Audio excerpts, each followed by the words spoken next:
Macho yangu hakuweza kuona tena. I could not turn my head. Sikuweza kugeuza kichwa changu. There is nothing I could do for someone around to see that I'm fine.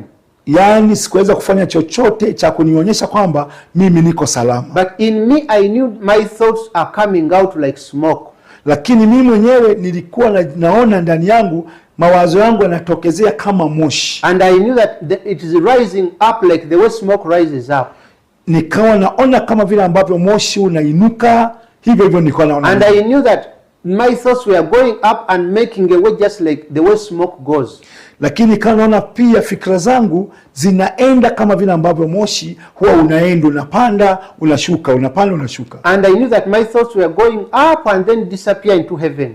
Lakini nikawa naona mawazo yangu au fikra zangu zinaenda juu na zinapotelea angani. In me I was understanding what is going on. Mimi ndani yangu nilikuwa nagundua na kuelewa kinachoendelea. I was not seeing. Sikuwa naona, but in my heart I knew this is what is going on. So when he moved behind, alipotembea kwenda nyuma, I felt that I'm coming out of my body with him. Sasa nilijigundua ninahamishwa kutoka ndani yangu na mwili wangu, kutoka kwenye mwili wangu na hama kumfuata yule kiumbe. I knew that he's the one who is pulling me by my thoughts. Na nikagundua kwamba huyo ndo kiumbe ndio anayevuta zile fikra zangu kutoka ndani yangu. So he paused my thoughts and pulled me out with the thoughts. Alisimamisha zile fikra zangu na akanitoa ndani ya mwili huu wa nyama. And I knew that I came out from the head. Na mimi nakumbuka ilitokea kwenye kichwa. How I knew I had come out?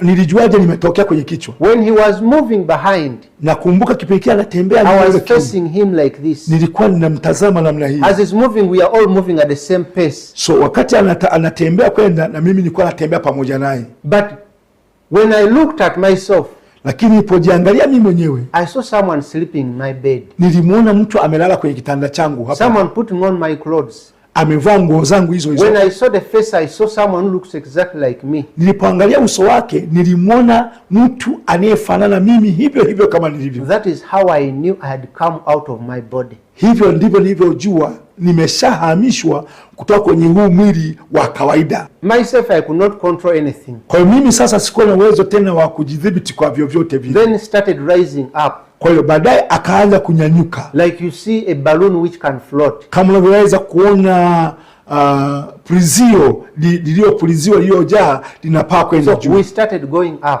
Tukaanza kwenda juu. In my heart I just knew now I've died, it is finished. Na mimi kwenye moyo wangu niligundua moja kwa moja kwamba nimeshakufa. So he was together with other light beings and we are going up.